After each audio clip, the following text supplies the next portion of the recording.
This one is called, oh, I am doing a series of videos here on some writing I've done in the last couple of weeks, and this is 2 out of 3 if you're just popping into this. So this is the second one, and I explain why I was writing at least the first 2 of these in the other video. So I'll link that one underneath. And that one is called Sometimes Crashing into Reality is a Necessary Agent for Change. This one is titled Anticipatory, Anticipatory Disappointment, a Symptom of the Fear of Failure. For most of my life, I was plagued by a curious reaction to good news. I like to call it anticipatory disappointment. Think celebrating, but opposite. When I was in 3rd grade, I became obsessed with an upcoming Disneyland vacation.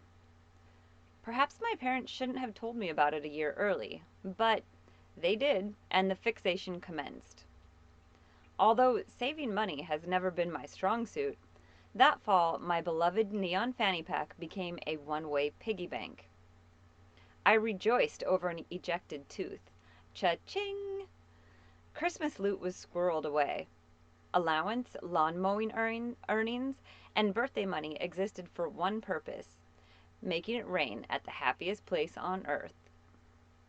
By the time summer vacation arrived, my stash had reached 180 big ones, and boy did that make me tense. A mixture of elation and anxiety churned in my stomach as my family trundled south in our motorhome. What if I didn't want to buy anything? What if I wanted to buy everything? What if they wouldn't stitch my name on my mouse ears?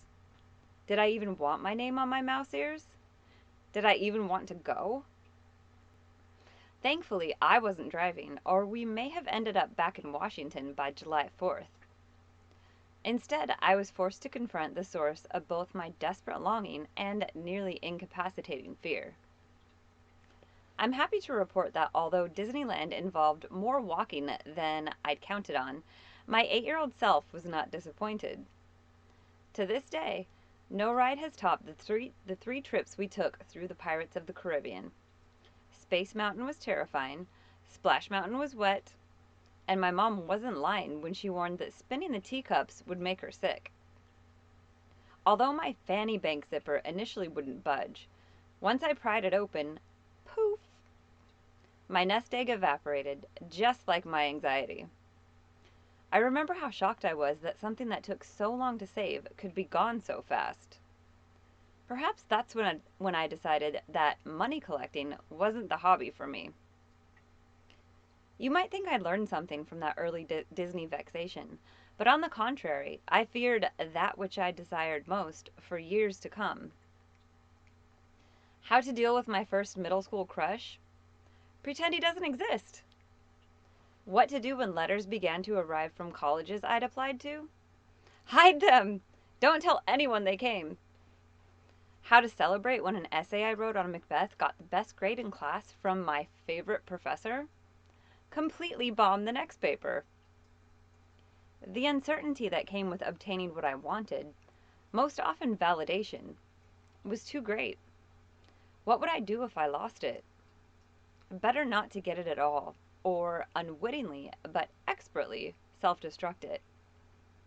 It's as though I didn't know what to do with the feeling of happiness. I shied away from it fearfully, sure that the other shoe would inevitably drop and the source of happiness would be yanked away. Although I didn't realize it, I was barricading myself into a life of unfulfilled potential. The bar I'd set for myself, and others, was so high that anything less was a failure. To solve this, I would often just abandon the bar. I installed happiness ceilings as fail-safe measures. What goes up must come down. Paradoxically, when the lows came, they managed to get pretty low. Breaking out of my manufactured safe world required me to accept the fact that being disappointed and disappointing is just part of life. By immediately looking for ways people, situations, or me might someday fail, I was preventing myself from experiencing the present and the true joy it can bring. Every undertaking is not supposed to result in a triumph that tops the last. Every moment is not supposed to be a Disneyland parade. If it was, we wouldn't appreciate the fireworks. By consciously pulverizing the bar and even allowing myself to sometimes gasp, fail, my prefabricated happiness ceilings began to slowly fade away. I discovered that the most precious moments in life are often stashed in mediocre days. And fireworks still look magical when you're watching them from the pavement after an epic wipeout.